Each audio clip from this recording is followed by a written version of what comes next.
You're listening to Southeast Radio's Business Matters with Karl Fitzpatrick in association with Wexford Insurances. Challenge us at Wexford Insurances 0818 31 30 30. I'm now joined in studio by Anne Doyle of Page Interiors. Good morning, Anne, and thank you very much for joining me this morning. Good morning, Karl. Thanks for having me. Anne, you might start by telling me a little bit about your own career today, please. Okay, Karl. Well, I've actually been in the retail business for the past 15 years. My husband has two butcher shops.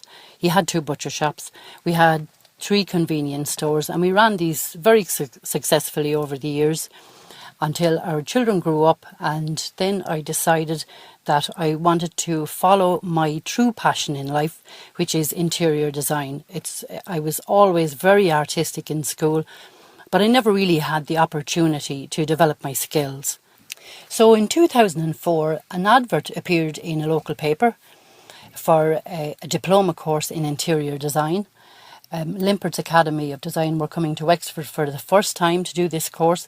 I got very excited about this, and I was one of the first people to register for it. During this time, I took the opportunity to approach a developer to give me the chance to do a show house for him.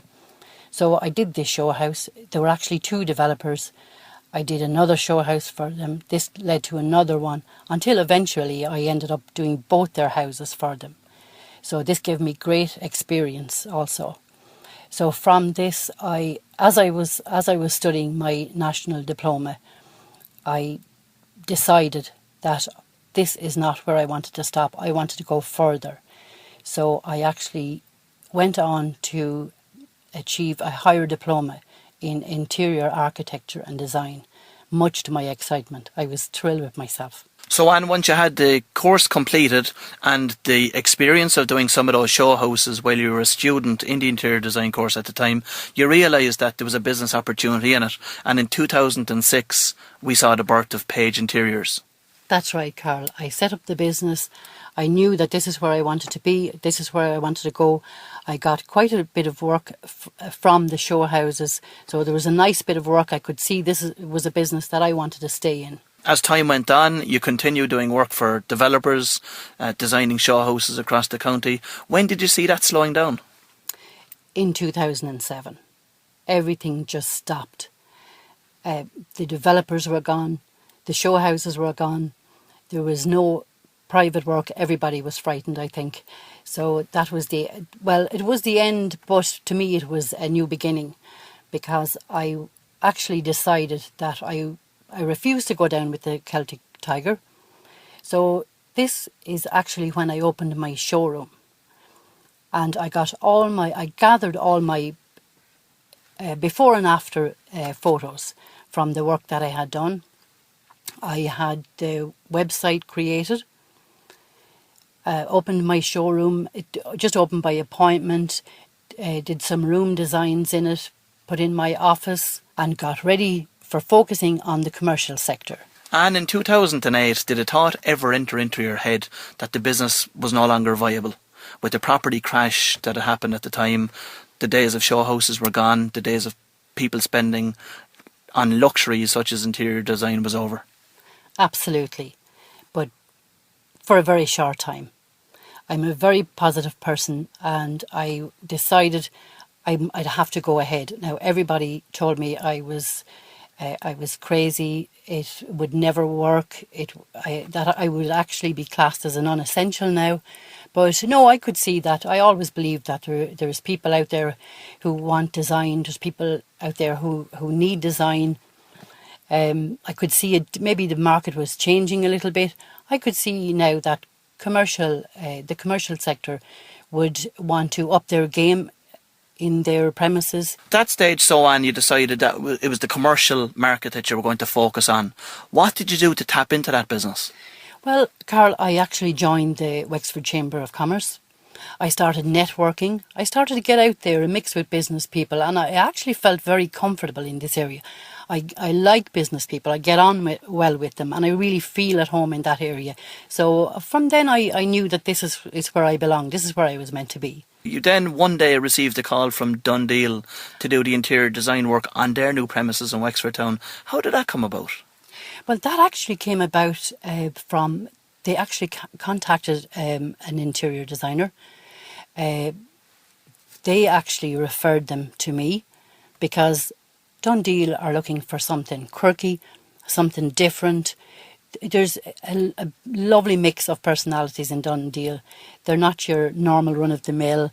So the other people could see that I was the one who would fit into this perfectly. So, Anne, what was different about that project from an interior design perspective?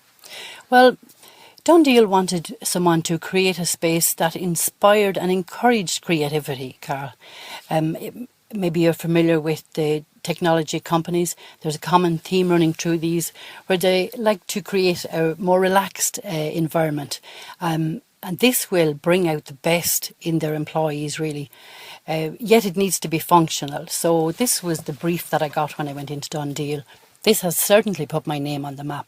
And another contract you won after that, I believe, was some work for Brendan Ennis out in Wexford Enterprise Centre. What did that involve? Well, that involved a total revamp of the Enterprise Centre cafe.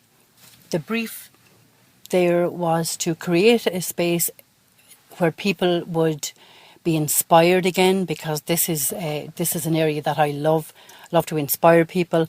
Obviously, it's used a lot by business people, as well as a restaurant. It's a meeting area for business people. So it needed to be brought to life, but at the same time kept quite corporate. And I actually have an idea for a competition coming up. Now, I haven't actually spoken to the Chamber about it yet, but it could benefit some businesses out there. It's a competition for a free makeover, so that will be coming up soon. It will definitely be of benefit to somewhere like maybe a restaurant or a pub. So I'm quite excited about that. Just to focus on Wexford Town for a second, Anne, I'm interested in hearing your thoughts in terms of what you think businesses are scoring with you from an interior design perspective. Well, I do see room for improvement, definitely. A lot of places are quite popular, but could really do with some interior design. It would create footfall. It would make such a difference to their premises. But sadly, a lot of them don't really realise that. But for little money, it could make a vast difference. I know you've also done some work there with charitable type organisations such as Osmond House. Tell me a little bit about that project. Yes, I was called into Osmond House last year. I didn't even know it was there. That was a wonderful project to work on. It's a homeless shelter for men. So my job in there was to do the restaurant for them. Now, it was very bland. These people, a lot of them come from, they're in a bland area in their life. So it wasn't a very inspiring place to come into. They are so good in the work that they do, but obviously the restaurant needed a little bit of a revamp. So I had the opportunity of doing this. So I created a space where they could come in. I put soft seating, high seating for the younger ones. So now these men were able to come in, make their tea, sit down, relax, and actually it ended up, it was like a home from home for them. For the benefit of those that haven't gone through an interior design process before, maybe you might just make our listeners aware of what's involved. Let's say, for instance, from the first time you meet somebody in terms of going through the process itself, Anne. Yeah, okay, Carl. So what happens here is there's an initial call-out fee. I call to the house or the business. I have a look at the space that needs attention. I would take notes. I find out what exactly they're looking for. If it's a business, for example, what type of client they're looking for. If it's a homeowner, I just need to find out the way they live their lives. How functional, I'll make it a functional space for them. So this would involve a lot of talking at first, getting to know the person and getting to know their personality as well. So from this, I take a lot of photographs as well, and I take those back to my studio. So I have all these images in front of me. I have all my notes, and this is when I can start to work on it. So I put something together for them here, just some images, and I always encourage people to give me images as well. Before I go to a house, for example, I'd say if there's anything in particular that you love, even if it's just a cutting out of a magazine or a paper, just keep that, and I will actually take that away with me. It gives me great insight into their personalities and into what they're looking for in design. So what I do here, Karl, is people are always worried about the money. About the money side of it. When you show them something, they say, how much is this going to cost? So I always say to people, do you know what? Forget about the budget. Pretend there is no budget. So what I always do is I start at the top. So I take whatever images, it doesn't matter what type of a sofa it is. If it's the most expensive chandelier in the world, it doesn't matter. So I get all these images, I put it together. So now the person has a free rein to say, I love this. This is what I would like. So really, it's your wish list. So I will take this wish list, we'll say, and so now you can't go any higher. You can't go any higher than this. So now I will bring that down to suit their budget. And I absolutely do this with a passion. This really works. So that's what I always say to people. Forget about the budget. When we get in first, you start at the top. Can't go any higher then. And from your experience of just walking in and out of businesses around Wexford town, is it minor or major changes that need to be made from a design perspective? So is it things like carpets or vinyls, paint colouring, to shop fronts itself, or more dramatic type things that need to be done in order to improve these businesses dramatically? Karl, do you know what? I often sit in maybe a restaurant or a pub and I think to myself, the littlest things could make the biggest difference here. It could be just a paint colour. It could be a wall finish, a wallpaper. They can create such an atmosphere. So down to the little things can make such a difference. Of course, if the flooring is a bit shabby, you'd need to work on that as well. But there's ways around everything. So, Anne, what does the future hold for Page Interiors? Well, Karl, you notice from recent TV series that focus on the retail sector. They all involve an interior designer. They all get an interior designer in.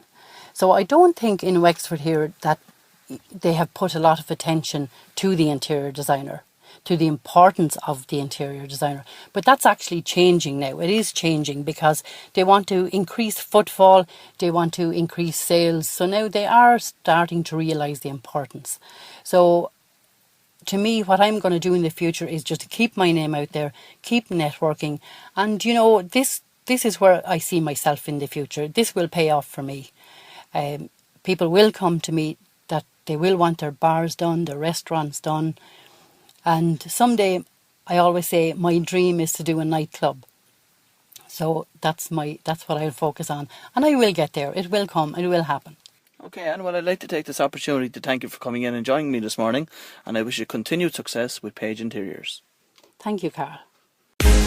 You're listening to South East Radio's Business Matters with Karl Fitzpatrick in association with Wexford Insurances. Think Wexford Insurances for your business insurance.